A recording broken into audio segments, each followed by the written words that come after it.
Hello friends, welcome to my channel. Book है global citizen and one nation.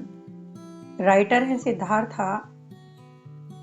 इससे पहले episode में मैंने बात की थी कि रिलीजन्स क्यों इम्पॉर्टेंट होते हैं। आज इस एपिसोड में मैं बताऊंगी कुछ डिफरेंट रिलीजन्स के बारे में। सबसे पहले लेते हैं हिंदुइज्म। इसको सनातन धर्म भी कहते हैं। ये हिंदू रिलीजन है। ये सभी धर्मों में सबसे पुराना है। Hinduism is not a man-made religion. Any single person did not form it. It is based on a set of dogmas preached by a particular set of teachers. ये वेदास से निकली है। ये ऋषिज, उपनिषद, गीता, ये डेवलप हुआ है वेदास से। इसको सनातन धर्म भी कहते हैं और वैदिक धर्म भी कहते हैं। Means eternal religion. Hinduism is a religion of freedom. ये सभी धर्मों का रिस्पेक्ट करता है। सभी धर्मों में 3 पार्ट होते हैं: फिलॉसफी, माइथोलॉजी और उसके रिचुअल्स। फिलॉसफी रिलीजन जो भी धर्म है उसका एसेंस है। It sets forth its basic principles or fundamental doctrines, the goals and the means of attaining it.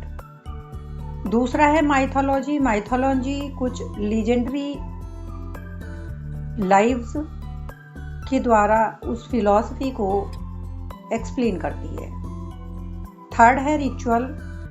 Ritual वो कस्टम्स और सेरेमनीज होती हैं जो उस धर्म में मनाई जाती हैं और उस धर्म को कॉन्क्रीट फॉर्म देती हैं। माइथोलॉजी सभी धर्मों का पार्ट है। Mythology is a factual philosophy. Stories के थ्रू जो भी हाई स्टैंडर्ड्स सेट किए उनको सुनकर या पढ़कर लोग उन आइडियल से प्रेरित होते हैं। माइथोलॉजी में काफ़ी सच्चाई छिपी हुई है। सिर्फ उनको सुनिए, जैसे आप मैप के थ्रू ज्योग्राफी स्टडी करते हैं। मैप पे कोई रियल कंट्री नहीं होता, बट ये आपको डिफरेंट कंट्रीज को जानने में आपकी हेल्प करता है। सो यही केस होता है माइथोलॉजी का या मिथ्स का। यानी आप फिलोसॉफिकल ट्रूथ सिर्फ मिथ के द्वारा ही समझ पा सकते हैं। The objective of myth and legends is merely to lure the mind to the truth of religion. Hinduism केवल थियरीज ही नहीं, प्रैक्टिकल तरीके से भी माना जाता है। इसमें सभी लोगों के लिए फूड, मेडिटेशन इंक्लूडेड है। Hindu yoga and Vedanta teachers self restaurant यानी खुद पे रेस्ट्रेंट करने पे ज़्यादा ध्यान देते हैं। तापस, रिनंसिएशन एंड प्रैक्टिकल साधना उनका मेन ऑब्जेक्टिव होता है। इन सभी चीज़ों से माइंड और सेंसेस को कंट्रोल करके डिवाइन सेल्फ को अनफोल्ड करके हमें खुद के डिवाइन फोल्ड उससे मिलना है, सेल्फ रियलाइजेशन से। Hindu philosophy is a way of life. उसमें वेदों को सुनकर आत्मविचार करके कॉन्स्टेंटली मेडिटेट करके आत्म साक्षात्कार किया जाता है। Means self realisation. जीवन मृत्यु से मुक्ति ही इसका गोल है। हिंदुइज्म में जीवन मुक्ति यही प्राप्त की जा सकती है। लॉ ऑफ कर्मा हिंदुइज्म और बुद्धिज्म और जैनिज्म का फंडामेंटल डॉक्ट्रिन है। जैसा इंसान बोता है वैसा ही वो काटता है। यही लॉ ऑफ कर्मा है। और डिजायर से कर्मा बनते हैं। आप उस चीज या डिजायर को पूरी करने के लिए काम करते हैं। कर्मा पेन और प्लेजर के रूप में इसका फल प्रोड्यूस करता है। आपको इन फलों के पकने के लिए बार बार जन्म लेने पड़ते हैं। यही कर्मा का नियम है। हिंदुइज्म में री इनकारनेशन या ट्रांसमाइग्रेशन या पुनर्जन्म एक फंडामेंटल सिद्धांत है। आप मृत्यु के बाद भी एग्जिस्ट करते हो। बर्थ से पहले भी आप काउंटलेस जीवन जी चुके होते हो। री इनकारनेशन का लिटरल मीनिंग है इस फिजिकल बॉडी में दोबारा आना। The individual soul takes again a mortal vehicle. Transmigration means एक लेवल या एक प्लेन से दूसरे लेवल में जाना और passing into new body.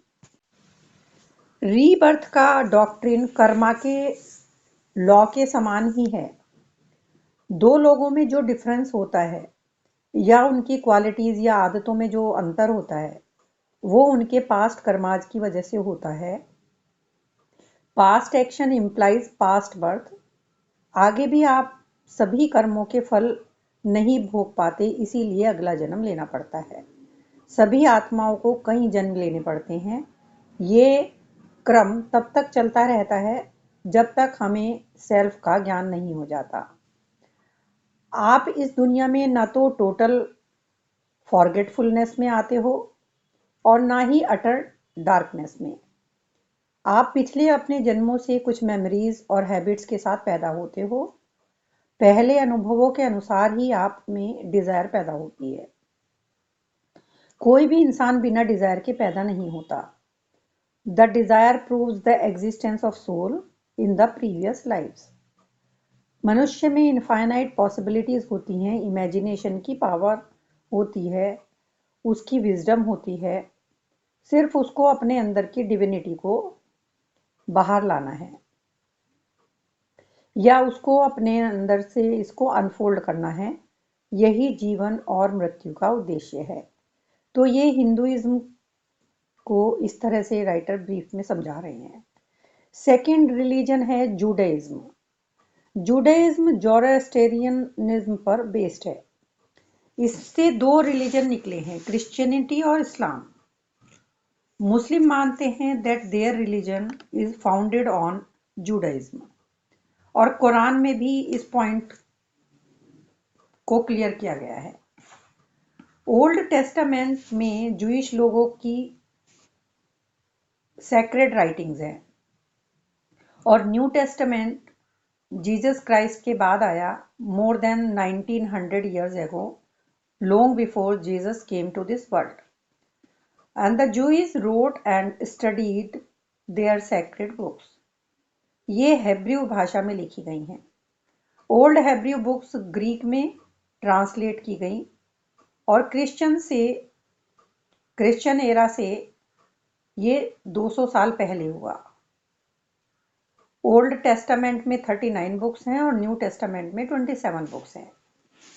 Judaism में ज्यूज बिलीव करते हैं रिसरेक्शन में, जब सभी मरे हुए लोग जिंदा हो जाएंगे, and in the existence of two powers means God और डेविल। ये मानते हैं दो फोर्सेस होती हैं। गॉड प्योर होता है, हॉली होता है एंड वो वर्ल्ड का क्रिएटर है। वो बहुत जस्ट है, न्यायप्रिय है, मर्सीफुल है। ये लोग रिपेंटेंस की पावर को बहुत ज़्यादा इंपॉर्टेंस देते हैं। Happy is the man who repents. लेकिन रिपेंटेंस के बाद वो विकेड काम फिर से उसको नहीं करना चाहिए यदि उसने पश्चाताप कर लिया है उस काम का। The unity of God, the incorporeality of God and the holiness of God are the main features of Judaism. तो ये जूडाइज्म से रिलेटेड कुछ बातें थी। इसके बाद एक धर्म आता है Shinto. Shinto will enable one two have proper understanding of Japanese nation and their culture. तो ये जापान में ये धर्म माना जाता है। शिंटो एक नेचुरल और रियल स्पिरिचुअल फोर्स है which pervades the life of the Japanese. और शिंटो इज अ क्रिएटिव और formative principle of life. Purity of heart चाहिए गॉड रियलाइजेशन करने के लिए। इसके अकॉर्डिंग सिंसियरली उनको गॉड रियलाइजेशन हो जाता है। शिंटो के कुछ प्रिंसिपल हैं, एथिक प्रिंसिपल्स। सबसे पहला प्रिंसिपल है भगवान की इच्छा के विरुद्ध कुछ भी नहीं करना चाहिए। दूसरा है एंसेस्टर्स के प्रति ओब्लिगेशन हमें नहीं भूलना चाहिए। थर्ड है do not offend by violating the decrees of the state. Fourth है वर्ल्ड एक फैमिली की तरह से है। उसके बाद है अपनी लिमिटेशंस को नहीं भूलना चाहिए। नेक्स्ट है यदि दूसरे एंग्री भी हों तो भी एंगर नहीं करना चाहिए। थर्ड, इससे नेक्स्ट है अपने काम में सुस्त नहीं होना चाहिए। नेक्स्ट है भगवान की गुडनेस को नहीं भूलना चाहिए, through which calamity and misfortunes are averted and sickness is healed. और लास्ट है do not be carried away by foreign teachings. तो ये कुछ इनकी रूल्स हैं शिंटो में जो ये लोग फॉलो करते हैं। उसके बाद है ज़ोरोएस्ट्रियनिज्म। ये पारसी लोगों का धर्म है। ये लोग पर्शिया में रहते थे। पर्शिया अब एक मोमेडियन कंट्री बन गया है। उनको वहाँ परसिक्यूट किया गया और पर्शिया से बाहर निकाल दिया गया। उन्होंने इंडिया में शरण ली। ये फेथ और डिवोशन का धर्म है। नेक्स्ट है ताओइज्म। ताओइज्म ये एक चाइनीज वर्ड है, way to heaven. Purity, humility, contentment, compassion, kindness toward all living beings, higher knowledge and self control, ये ताओ के अटेन करने के कुछ साधन हैं। कॉन्सेंट्रेशन और ब्रीथिंग एक्सरसाइज ताओ के लोग फॉलो करते हैं। Taoism teaches the highest ethics, pure living and discipline of mind and body. जब हम काम और पीसफुल होते हैं तो हमें विजडम मिल जाती है।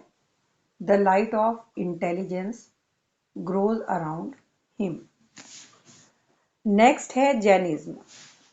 जैन धर्म का अर्थ है कॉन्करर, यानी अपने पैशन को जीतना। ये पैशन हमारी सोल के दुश्मन हैं। कौन कौन से हैं पैशन? लस्ट, एंगर, प्राइड और ग्रीड। ये मेजर पैशंस हैं। जैन धर्म में 24 तीर्थंकर हुए। महावीरा उनके 24वें तीर्थंकर थे। सोल का ट्रू नेचर है right knowledge, right path and right conduct. Soul is a pure embodiment of knowledge. Soul के पास इनफाइनाइट पोटेंशियलिटीज होती हैं। It has infinite capacity for removing karma bondage. जब हम कर्मों के बंधन से मुक्त हो जाते हैं तो सोल को मुक्ति मिल जाती है। पाप और पुण्य यानी शुभ कर्म और अशुभ कर्म, इसमें ये लोग बिलीव करते हैं। जैन लोग री इनकारनेशन में बिलीव करते हैं। जैन लोगों का यूनिवर्सल प्रिंसिपल है सत्य और अहिंसा। इसके अलावा अस्तेय यानी चोरी ना करना और सेलिबेसी यानी ब्रह्मचर्य और अपरिग्रह मीन्स नॉन कविटसनेस, ये इनके कुछ मुख्य आधार हैं।